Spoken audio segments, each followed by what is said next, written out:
Hi students, ಇವತ್ತಿನ ವಿಡಿಯೋದಲ್ಲಿ ನಾವು ಒಂದು ಹೊಸ ಚಾಪ್ಟರ್ನ ಸ್ಟಾರ್ಟ್ ಮಾಡ್ತಾ ಇದ್ವಿ. That is chapter number 2, structure of atom. Structure of atom ಬಂದುಬಿಟ್ಟು exam point of view it is very very important topic. ಹಾಗೆ ಎಸ್ಪೆಷಲಿ ಫಾರ್ ದ ಕಾಂಪಿಟೇಟಿವ್ ಎಕ್ಸಾಮ್ಸ್ಗೆ ಇದು ತುಂಬ scoring subject. Structure of atom ಈ ಚಾಪ್ಟರ್ನಲ್ಲಿ ನಾವು ಏನು ಸ್ಟಡಿ ಮಾಡ್ತೀವಿ ಮೇನಾಗಿ ಅಂದರೆ, ನಿಮಗೆ ತಿಳಿದಿರೋ ಹಾಗೆ ಟಾಪಿಕ್ ನೇಮ್ ಏನು, ಚಾಪ್ಟರ್ ನೇಮ್ ಬಂದುಬಿಟ್ಟು ಸ್ಟ್ರಕ್ಚರ್ ಆಫ್ ಆಟಮ್. ಅಂದರೆ ಒಂದು ಆಟಮ್ ಸ್ಟ್ರಕ್ಚರ್ ಹೇಗಿರುತ್ತೆ ಅಂತ ನಾವು ಈ ಚಾಪ್ಟರಲ್ಲಿ ಇನ್ ಡೀಟೇಲ್ ಸ್ಟಡಿ ಮಾಡ್ತೀವಿ. ಈ ಚಾಪ್ಟರಲ್ಲಿ ಎಸ್ಪೆಷಲಿ ನಾವು ಒಂದು ಆಟಮ್ನ ಸ್ಟ್ರಕ್ಚರ್ ಸ್ಟಡಿ ಮಾಡ್ತೀವಿ ಅಂತ ಹೇಳಿದೆ. ಇಲ್ಲಿವರೆಗೂ ನಮಗೆ ಒಂದು ಆಟಮ್ ಬಗ್ಗೆ ಏನು ಗೊತ್ತು, ಹಿಂದಿನ ಕ್ಲಾಸಿಂದ ಅಂದರೆ ಫಸ್ಟ್ ಚಾಪ್ಟರಿಂದ ಅಥವಾ ಇನ್ನು ಲೋಯರ್ ಕ್ಲಾಸಸ್ ಓದಿದ್ವಿ, ಅಲ್ಲಿಂದ ನಾವು ಏನು ಒಂದು ಆಟಮ್ ಬಗ್ಗೆ ತಿಳ್ಕೊಂಡಿದ್ದೀವಿ, ಫಸ್ಟ್ ಅದನ್ನು ನೋಡೋಣ. ಕೆಮಿಸ್ಟ್ರಿಲಿ ಏನು ಇಂಪಾರ್ಟೆಂಟ್, ಆಟಮ್ ಇಂಪಾರ್ಟೆಂಟ್. ಅದು ಹೇಗೆ? ಕೆಮಿಸ್ಟ್ರಿನಲ್ಲಿ ಫಸ್ಟ್ ಆಫ್ ಆಲ್ ಏನಾಗುತ್ತೆ, ರಿಯಾಕ್ಷನ್ಸ್ ಆಗುತ್ತೆ ಅಲ್ವಾ, ಕೆಮಿಕಲ್ ರಿಯಾಕ್ಷನ್ಸ್ ಆಗುತ್ತೆ. ಈ ರಿಯಾಕ್ಷನ್ಸ್ನಲ್ಲಿ ಮೇನಾಗಿ ಏನಿರುತ್ತೆ, ಪ್ರಾಡಕ್ಟ್ಸ್ ಇರುತ್ತೆ, ಹಾಗೆ ರಿಯಾಕ್ಟೆಂಟ್ಸ್ ಇರುತ್ತೆ. ಅಂದರೆ ರಿಯಾಕ್ಟೆಂಟ್ಸ್ಗಳು ರಿಯಾಕ್ಟ್ ಆಗಿಬಿಟ್ಟು ನಮಗೆ ಪ್ರಾಡಕ್ಟನ್ನು ಕೊಡುತ್ತೆ. ಫಾರ್ ಎಕ್ಸಾಂಪಲ್ H2 ಹಾಗೆ O2 ಕಂಬೈನ್ ಆಗಿಬಿಟ್ಟು ನಮಗೆ H2O ಮಾಲಿಕ್ಯೂಲ್ ಸಿಗುತ್ತೆ ಅಲ್ವಾ. ಈಗಾಗಲೇ ನಾವು ಫಸ್ಟ್ ಚಾಪ್ಟರ್ನಲ್ಲಿ ಡಾಲ್ಟನ್ ಅಟಾಮಿಕ್ ಥಿಯರಿನ ಓದಿದ್ದೀವಿ ಅಲ್ವಾ.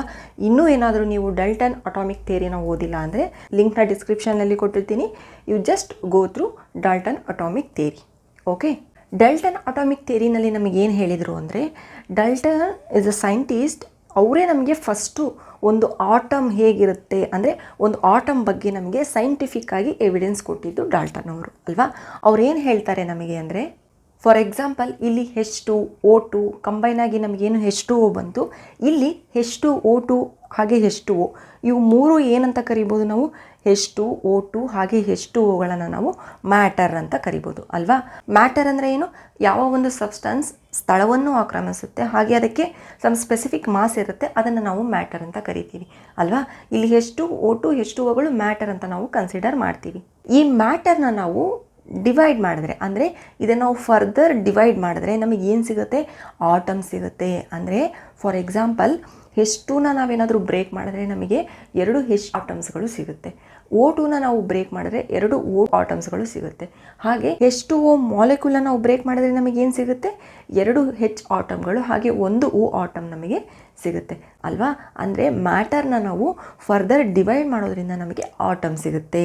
ಈ ಆಟಮ್ ಏನಿದೆ, this is fundamental building block of matter. ಅಂದರೆ ಈ ಮ್ಯಾಟರ್ ಬಂದುಬಿಟ್ಟು ಈ ಆಟಮ್ಗಳಿಂದನೇ ಜೋಡಣೆ ಆಗಿರುತ್ತೆ. ಈ ಆಟಮ್ನ ನಾವು ಫರ್ದರ್ ಡಿವೈಡ್ ಮಾಡೋದಕ್ಕೆ ಬರೋದಿಲ್ಲ. ದೀಸ್ ಆಟಮ್ಸ್ ಆರ್ ಇಂಡಿವಿಸಿಬಲ್ ಅಂತಲೇ ನಮಗೆ ಡಾಲ್ಟನ್ ಥಿಯರಿ ಹೇಳಿತ್ತು ಅಲ್ವಾ ಮೇನಾಗಿ. ಅಂದರೆ ಈ ಆಟಮ್ನ ನಾವು ಫರ್ದರ್ ಡಿವೈಡ್ ಮಾಡೋದಕ್ಕೆ ಬರಲ್ಲ. This is the smallest particle ಅಂತ ನಮಗೆ ಡಾಲ್ಟನ್ ಥಿಯರಿ ಹೇಳ್ತು. ದ ವರ್ಡ್ ಆಟಮ್ ಮೀನಿಂಗೇ ಏನಂದರೆ, ಸಿ ಹಿಯರ್, ಇದನ್ನು ನಾವು ಗ್ರೀಕ್ ವರ್ಡಲ್ಲಿ ಏನು ಕರಿತೀವಿ ಅಂದರೆ ಟಾಮಿಯೋ ಅಂತ ಕರಿತೀವಿ, ಅಂದರೆ ಎಟಾಮಿಯೋ ಅಂತ ಕರಿತೀವಿ. ಓಕೆ, ಮೀನಿಂಗ್ ಏನಂದರೆ ಇದರದ್ದು ಅನ್ಕಟ್ಟೆಬಲ್ ಆರ್ ನಾನ್ ಡಿವಿಸಬಲ್. ಅಂದರೆ ಈ ಆಟಮ್ ಅನ್ನೋದೇನಿದೆ ಇದನ್ನು ನಾವು ಫರ್ದರ್ ಕಟ್ ಮಾಡೋದಕ್ಕೆ ಬರಲ್ಲ, ಅಥವಾ ಇದು ನಮಗೆ ಡಿವೈಡ್ ಮಾಡೋದಕ್ಕೆ ಬರಲ್ಲ ಫರ್ದರ್ ಅಂತ ಇದರ ಅರ್ಥ. ಸೊ ನಾವು ಡಾಲ್ಟನ್ ಅಟಾಮಿಕ್ ಥಿಯರಿನಲ್ಲಿ ಮೇನಾಗಿ ಏನು ಕಲ್ತಿದ್ದು, ಈ ಆಟಮ್ನ ನಾವು ಫರ್ದರ್ ಡಿವೈಡ್ ಮಾಡೋದಕ್ಕೆ ಬರೋದಿಲ್ಲ ಅಂತ ನಮಗೆ ಡಾಲ್ಟನ್ ಥಿಯರಿನಲ್ಲಿ ಕಲ್ತಿದ್ದು. ಸೊ ಡಾಲ್ಟನ್ ಥಿಯರಿ ಆಗಿನ ಕಾಲಕ್ಕೆ ನಮಗೆ ಸೈಂಟಿಫಿಕ್ಕಾಗಿ ಒಂದು ಆಟಮ್ ಹೇಗಿರುತ್ತೆ, ಅಂದರೆ ಒಂದು ಆಟಮ್ ಹೇಗೆ ಫಂಡಮೆಂಟಲ್ ಯೂನಿಟ್ ಆಫ್ ಮ್ಯಾಟರ್ ಇರುತ್ತೆ ಅಂತ ಹೇಳ್ಬಿಟ್ಟು ನಮಗದು ಹೇಳ್ಕೊಟ್ಟಿದೆ. This is what we learned till means ಈ ಸ್ಟ್ರಕ್ಚರ್ ಆಫ್ ಆಟಮ್ ಸ್ಟಡಿ ಮಾಡೋದಕ್ಕೂ ಮುಂಚೆ ಇಷ್ಟು ನಾವು ಕಲ್ತಿದ್ದೀವಿ.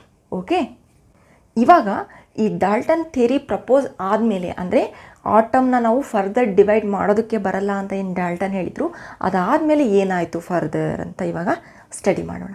Next, subatomic particles. See, Dalton theory ಏನಿದೆ, it is the first theory. ನೆನಪಿರಲಿ ನಿಮಗೆ, ಆಗಿನ ಕಾಲಕ್ಕೆ this is the first theory, ಸೈಂಟಿಫಿಕ್ಕಾಗಿ ಒಂದು ಆಟಮ್ ಬಗ್ಗೆ ಡಿಸ್ಕಸ್ ಮಾಡಿದ ಥಿಯರಿ. ಓಕೆ, ಇಲ್ಲಿಯವರೆಗೂ ಡಾಲ್ಟನ್ ಥಿಯರಿನೇ ಫೈನಲ್ ಅಂತ ಕನ್ಸಿಡರ್ ಮಾಡಿದರು. ಅಂದರೆ ನಮಗೆ ಒಂದು ಮ್ಯಾಟರ್ನ ತಗೊಂಡ್ರೆ ಮ್ಯಾಟರ್ ಡಿವೈಡ್ ಮಾಡಿದ್ರೆ ನಮಗೆ ಆಟಮ್ ಬರುತ್ತೆ. ಈ ಆಟಮ್ನ ನಾವು ಫರ್ದರ್ ಡಿವೈಡ್ ಮಾಡೋದಕ್ಕೆ ಬರಲ್ಲ ಅಂತಾನೆ ಇಲ್ಲಿವರೆಗೂ ಕನ್ಸಿಡರ್ ಮಾಡಿತ್ತು.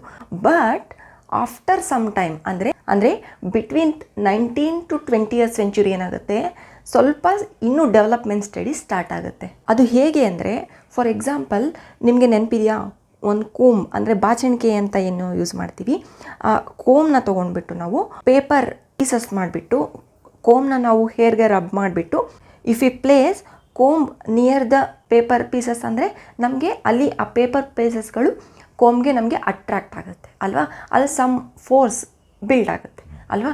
ಬಟ್ ಅದು ಹೇಗೆ ಅಟ್ರ್ಯಾಕ್ಟ್ ಆಗುತ್ತೆ, ಸಿ ಹಿಯರ್ ಕಾನ್ಸೆಪ್ಟ್ ಅರ್ಥ ಮಾಡ್ಕೊಳ್ಳಿ. ಇದು ಹೇಗೆ ಡೆವಲಪ್ ಆಯಿತು, ಆಟಮ್ ಇನ್ನೂ ಫರ್ದರ್ ಡೆವಲಪ್ಮೆಂಟ್ ಸ್ಟಡೀಸ್ ಹೇಗಾಯಿತು ಅಂತ. Just it is a common thing, ಎಲ್ಲರಿಗೂ ನಮ್ಗೆ ಗೊತ್ತಿದೆ ಅಲ್ವಾ. ನೀವು ಈ ಮನೆಯಲ್ಲಿ ಎಕ್ಸ್ಪೆರಿಮೆಂಟ್ ಮಾಡ್ಬೋದು. ಜಸ್ಟ್ ಒಂದು ಬಾಚಣಿಕೆ ತೊಗೊಂಡು ನೀವು ಪೇಪರ್ನ ಜಸ್ಟ್ ಪೀಸಸ್ ಮಾಡಿಬಿಟ್ಟು ಸ್ಮಾಲ್ ಪೀಸಸ್ ಆ ಬಾಚಣಿಕೆಯಿಂದ ನಿಮ್ಮ ಹೇರ್ ಏನಿರುತ್ತೆ ಕೂದಲಿಗೆ ಸ್ವಲ್ಪ ರಬ್ ಮಾಡಿಬಿಟ್ಟು ನೆಕ್ಸ್ಟ್ ನೀವು ಆ ಪೇಪರ್ ಪೀಸಸ್ ಹತ್ರ ಆ ಬಾಚಣಿಕೆ ಹಿಡಿದ್ರೆ ಆ ಪೇಪರ್ ಪೀಸಸ್ಗಳು ಆ ಬಾಚಣಿಕೆಗೆ ಅಟ್ರ್ಯಾಕ್ಟ್ ಆಗುತ್ತೆ. ರಿಮೆಂಬರ್, ಬಾಚಣಿಕೆ ಅಂದರೆ ಒಂದು ಕೋಂಬ್ ಅನ್ನೋದು ಒಂದು ಮ್ಯಾಟರಿಂದ ತಯಾರಾಗಿರುವ ವಸ್ತು ಅಲ್ವಾ. ಒಂದೇನೋ ಕಾಂಪೌಂಡ್ ಇದೆ, ಸಮ್ ಕಾಂಪೌಂಡ್ ಅದರಲ್ಲಿ ಅಲ್ವಾ, ಸಮ್ ಪ್ಲಾಸ್ಟಿಕ್ಕಿಂದ ಅದು ತಯಾರಾಗಿರುತ್ತೆ ಅಂತ ಅಂದ್ಕೊಳ್ಳಿ. ಆ ಪ್ಲಾಸ್ಟಿಕ್ ಏನಿದೆ ಕೆಮಿಕಲ್ ಅಂದರೆ ಸಮ್ ಕಾಂಪೌಂಡ್ ಆರ್ ಸಬ್ಸ್ಟೆನ್ಸ್ ಅಲ್ವಾ. ಅಂದರೆ ಆ ಕಾಂಪೌಂಡ್ ಏನಿದೆ that is matter. When it comes to chemistry that is a matter ಅಲ್ವಾ. This is what we studied in first chapter. ಆ ಕೋಂಬ್ ಬಂದುಬಿಟ್ಟು ಯಾವುದಾದ್ರೂ ಮಾಲಿಕ್ಯೂಲಿಂದ ಅದು ತಯಾರಾಗಿರ್ಬೋದು, but it is finally a matter ಅಲ್ವಾ. ಅದು ಒಂದು ಮ್ಯಾಟರ್. ನಮಗೆ ಈ ಮ್ಯಾಟರಲ್ಲಿ ಏನಿರುತ್ತೆ, ಆಟಮ್ ಇರುತ್ತೆ, ಡೆಲ್ಟನ್ ಅಟಾಮಿಕ್ ಥಿಯರಿ ಪ್ರಕಾರ ಅಲ್ವಾ. ಅಂದರೆ ಆಟಮ್ ಇರುತ್ತೆ. ಸಿ, ಆಟಮ್ ನಮಗೆ ಹೇಗೆ ನಮ್ಮ ಕಣ್ಣಿಗೆ ಹೇಗಿತ್ತು ಆಗಿನ ಕಾಲದಲ್ಲಿ ಅಂದರೆ ಡೆಲ್ಟನ್ ಅಟಾಮಿಕ್ ಥಿಯರಿ ಪ್ರಕಾರ ಇಟ್ ಈಸ್ ಸಮಥಿಂಗ್ ನ್ಯೂಟ್ರಲ್. ಅಂದರೆ ಒಂದು ಆಟಮ್ ನ್ಯೂಟ್ರಲ್ ಆಗಿರುತ್ತೆ, ಅಂದರೆ ಇಟ್ ಈಸ್ ಅದ್ರ ಮೇಲೆ ಏನು ಚಾರ್ಜಸ್ ಇರಲ್ಲ, ಓಕೆ, ಚಾರ್ಜ್ ಡೆವಲಪ್ ಆಗಲ್ಲ. ಬಟ್ ನಮಗೆ ಮ್ಯಾಟರಲ್ಲಿರೋ ಏನು ಆಟಮ್ ಇರುತ್ತೆ ನಾವು ಬಾಚಣಿಕೆ ತಗೊಂಡು ಏನು ಹೇರ್ಗೆ ರಬ್ ಮಾಡಿಬಿಟ್ಟು ಪೇಪರ್ ಪೀಸಸ್ ಹತ್ರ ಹಿಡಿದ್ರೆ ಅಲ್ಲಿ ಸಮ್ ಅಟ್ರಾಕ್ಷನ್ ಇರುತ್ತೆ.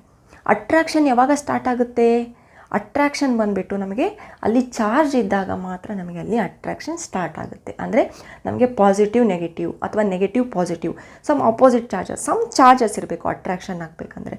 ಸೊ ಅಲ್ಲಿ ಕೋಂಬ್ ಹಾಗೆ ಪೇಪರ್ ಮಧ್ಯೆ ನಮಗೆ ಅಲ್ಲಿ ಚಾರ್ಜ್ ಡೆವಲಪ್ ಆಗ್ತಿದೆ. ಚಾರ್ಜಲ್ಲಿ ಈ ಪೇಪರ್ ಸಹ ಒಂದು ಮ್ಯಾಟರ್ ಅಲ್ವಾ, ಅದು ಸಮ್ ಕಾಂಪೌಂಡಿಂದ ಮಾಡಲ್ಪಟ್ಟಿರುತ್ತೆ.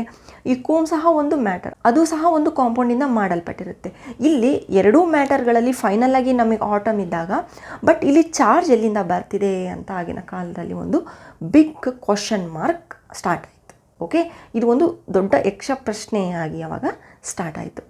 ಆವಾಗ ಏನು ಮಾಡ್ತಾರೆ, ಆಗಿನ ಕಾಲದಲ್ಲಿ ಎಲ್ಲ ಸೈಂಟಿಸ್ಟ್ಗಳು, okay, remember the great scientist ಏನಿದ್ರು ಆಗಿನ ಕಾಲದಲ್ಲಿ ಫ್ಯಾರಡೆ ಇರ್ಬೋದು, ಜೆ ಥಾಮ್ಸನ್ ಇರ್ಬೋದು, ಓಕೆ, ಈ ತರಹದ ಬಿಗ್ ಸೈಂಟಿಸ್ಟ್ ಪ್ರತಿಯೊಬ್ಬರು ಏನು ಮಾಡ್ತಾರೆ, ಆಟಮ್ನಲ್ಲಿ ಚಾರ್ಜ್ ಹುಡುಕೋದಕ್ಕೆ ಸ್ಟಾರ್ಟ್ ಮಾಡ್ತಾರೆ. Okay, just because of this comb and paper experiment charge ಏನು ಡೆವಲಪ್ ಆಗುತ್ತೆ, ಅವ್ರಿಗೇನು ಗೊತ್ತಾಗುತ್ತೆ ಈ ಆಟಮ್ಸ್ಗಳಲ್ಲಿ ಏನೋ ಸಮಥಿಂಗ್ ಚಾರ್ಜಸ್ ಇದೆ ಅಂತ ಅವರು ಸ್ಟಡಿ ಮಾಡೋದಕ್ಕೆ ಸ್ಟಾರ್ಟ್ ಮಾಡ್ತಾರೆ.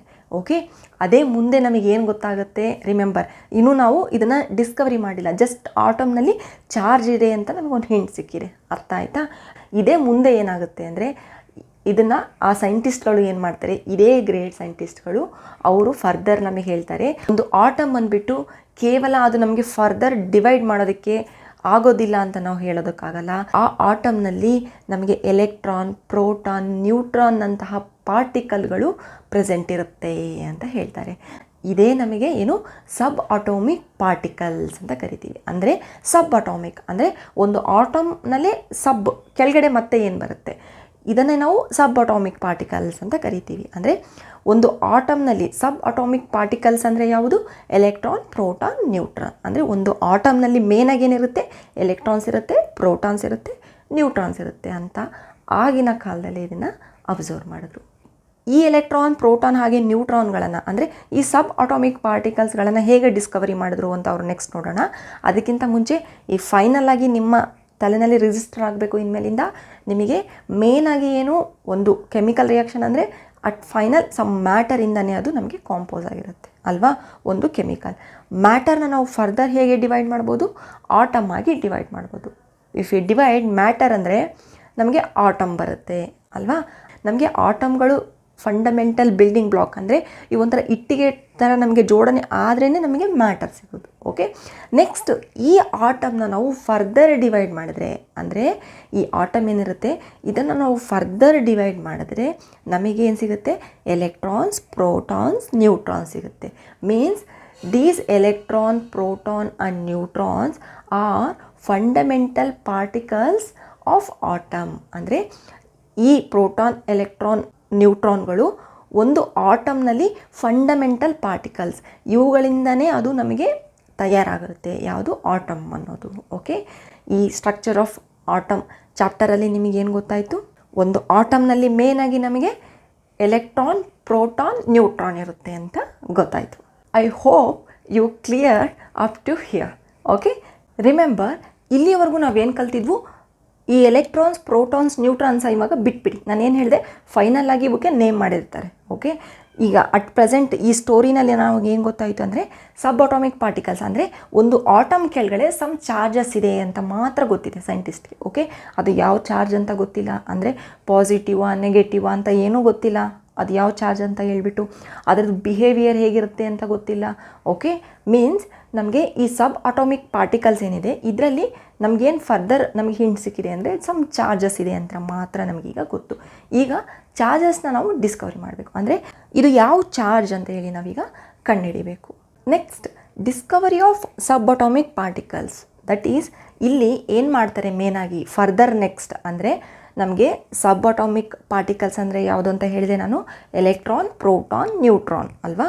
ಇದನ್ನು ಮುಂಚೆ ಜಸ್ಟ್ ನಮಗೇನು ನಾನು ಹೇಳಿದೆ, ಕೋಮ್ ತೊಗೊಂಬಿಟ್ಟು ಪೇಪರ್ಗೆ ನಮಗೆ ಟೆಸ್ಟ್ ಮಾಡಿದಾಗ ಸಮ್ ಚಾರ್ಜ್ ಡೆವಲಪ್ ಆಯ್ತು ಅಂತ ಗೊತ್ತಾಯಿತು. ಅಂದರೆ ಆಟಮ್ ಒಳಗಡೆ ಕೆಲವು ಚಾರ್ಜ್ ಇದೆ ಅಂತ ಮಾತ್ರ ಗೊತ್ತಾಗಿತ್ತು.